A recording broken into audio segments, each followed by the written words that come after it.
now as the nation waits for official confirmation on Israel's next plan of action in Gaza. Israelis are asking what this all means for the hostages still in terror captivity. So, as promised, we welcome Adi Rotem, former senior member of the Israeli National Negotiating Team. Thank you so much for being here in studio. And what a crucial moment in this war, given your experience with the negotiating team, your assessment of what is transpiring right now as we speak.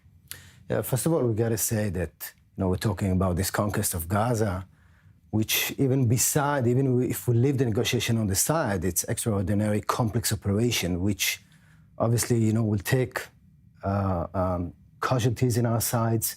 It's facing these new tactics of Hamas, which adapted themselves to this guerrilla warfare tactics. So this is even before we're talking about the negotiation. Now, regarding the negotiation, two major things that it's important to understand. First of all, the contradiction between the two goals of the war that we discussed so far, saving the hostages' lives and to destroy, toppling Hamas from ruling Gaza. We can't now, bridge the gap between those two different goals of the war. So when we're facing now conquest of all Gaza, it means that we put a major risk on the life of the hostages. The army, of course, will have to go to places they avoided going so far. So, of course, it will put risk on the life of the hostages. And at the same time, as I said, we won't be negotiating. So it's really like we're facing a dead end in this matter. And the second thing that is important to understand that we're shifting from negotiation that the two sides are seeking for having concessions. Like we get something, you get something. Now there's no negotiation. Israel is seeking to find something else, which is to force Hamas or whoever will be left in Gaza to sign on dictated, formula of other agreement. So it's shifting from something that was up to now the Witkoff outline or any other, drafts that were between the two sides into something that will force the other side to sign on a give up, on surrendering, basically.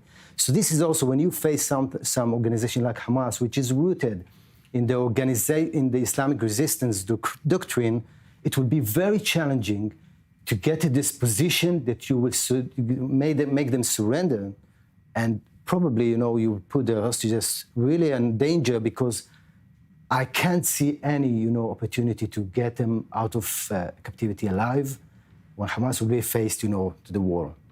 Help us understand when we talk about negotiations. There's been so much made of Hamas in Doha, the capital of Qatar, and Hamas in the terror tunnels, the people guarding the emaciated hostages, images, of course, of which we saw over the weekend. When you talk about negotiations, and you've been heavily involved for many, many months, and you're in touch right now with the current negotiating team, who exactly are the negotiating teams speaking to? Yeah, so the negotiation team, technically, is talking to Hamas abroad, of course, through the mediators, when we have also the super mediator, which is the US. But, the Hamas Gaza and Hamas abroad, sometimes, the differences of opinion, and sometimes this one is stronger than the other. Of course, when the brothers Yahya Sinwar and Mohammed Sinwar, when they were alive, they were very strong, and Yahya Sinwar basically was the one that took all the decisions. But now we got to see what's going on with Hamas in the last 2 months, because Azadin Haddad is the new leader of Hamas in Gaza, feel during this time more and more stronger, because we got to see about 4 fields that feel very strong lately: the battlefield, the diplomacy, the propaganda, and the negotiation. And if we have just a few words about each one of them, on the battlefield, as I said, Hamas adapted himself to guerrilla tactic warfare, and they're having some successes, unfortunately. And they're not looking, by the way, for symmetric lines in the warfare, because when they cause one casualty for our sides, even when they lose 5, let's say, terrorists the same day, they're winning in their eyes.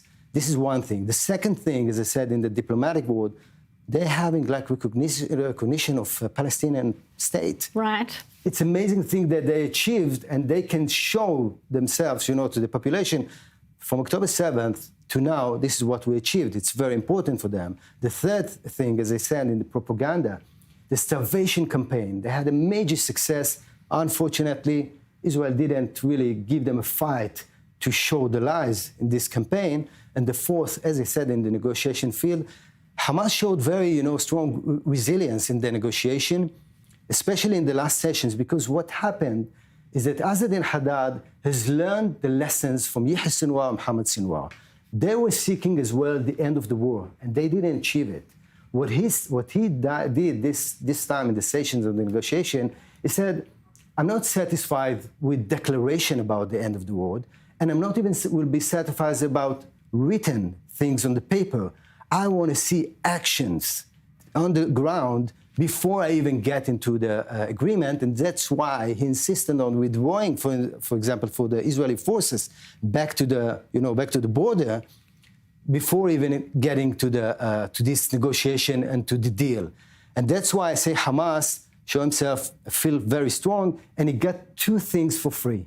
He got the humanitarian aid for free and ceasefire whenever we put the humanitarian aid for free without negotiation. That's why he feels so strong right now.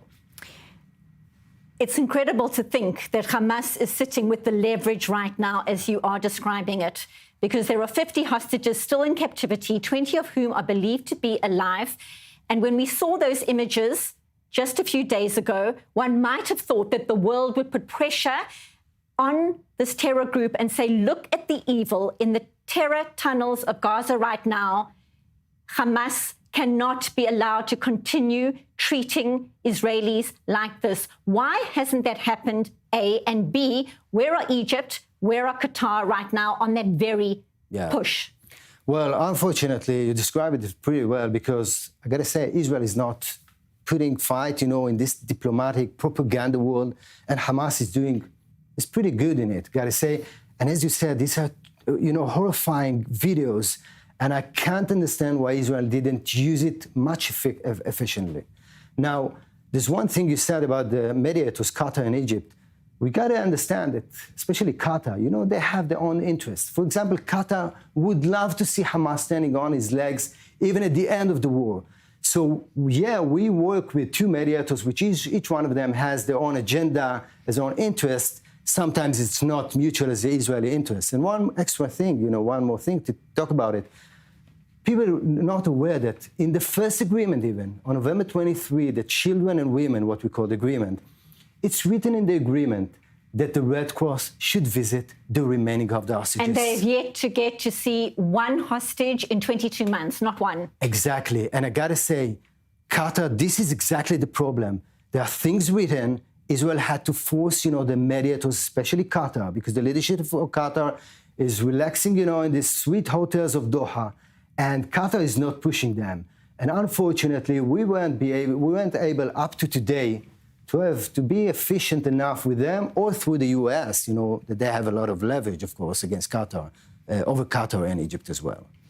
One remembers on the 7th of October the images of Hamas leaders in luxury in Doha, cheering, clapping, watching the footage of people being abducted. And these are the people, number one priority when it comes to mediation. Yeah, I totally agree with you. It's the same frustration that I feel, especially when I was a member of this negotiation team, and we felt the frustration.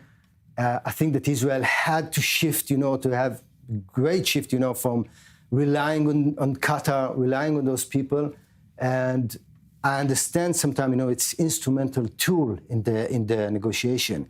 And sometimes you got to use them, but you got to balance it. And you got to understand that, the world, when he looks at pictures and photos out of Gaza and see just the starvation, which not really exists. People doesn't aware of it. People don't aware that there's a massive, of humanitarian aid getting into Gaza.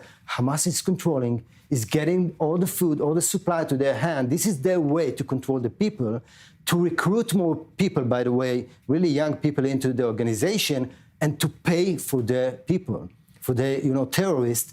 And that's the way, by the way, to grow more and more, unfortunately, up to those days even. Right now, the aid issue has reached a crescendo, and there is so much international pressure over exactly that. But looking back earlier on in the war, was there a time when you felt that the negotiation was going well enough that Israel could have done something different to secure some kind of a deal earlier on in this fighting? Yeah, I think the point that I see as, that we missed something is the end of the war of Iran, because Israel was really strong. Israel, had the good also, when we're talking about propaganda in the world, we had a good point of view, the way that people looked at Israel at that time. And we were on the battlefield also with some achievements, because it was sort of the beginning of the last, maneuver in the Gaza Strip. So I think this is, when you look at momentum in a negotiation, this is the right time was to push hard into succeeding into bringing something to the table. I think the hesitation from the government, from the political level, maybe some things that related to political issues, I'm not getting into it, but this hesitation and waiting too much, I think that we lost momentum. And when you lose momentum in a negotiation that regarding hostages, you're in a very problematic situation because your alternatives are pretty lame. It's tragic indeed. Very briefly, we don't have much time left, but earlier on in the year, President Donald Trump said if the hostages weren't returned, all hell would break loose. How did that impact what was happening in terms of negotiations, briefly? Yeah, there's of course, a lot of impact of the Americans, especially, as I said, on the mediators. They have a great leverage on the Egypt and Qatar, of course, it's well known. But you got to understand that at the end of the day, you got to meet Hamas, which is your counterpart to the deal. And when Hamas, I said, his DNA is Islamic resistance. When he has this firm standing and patient, like two core major things that he believes in, we got to remember Shalit deal, for example, 2011, it took him 5 years until he accepted the deal. So he's having his patience until he gets the things that he wants. And by the way, he learned a lesson also from Idan Alexander, which you will list him for nothing in return. He understood the lesson. So the Americans has the leverage, but they got the limits as well. Lessons learned. It's coming at a cost. Adi Rotem, thank you so much for being here in studio. Really appreciate your time.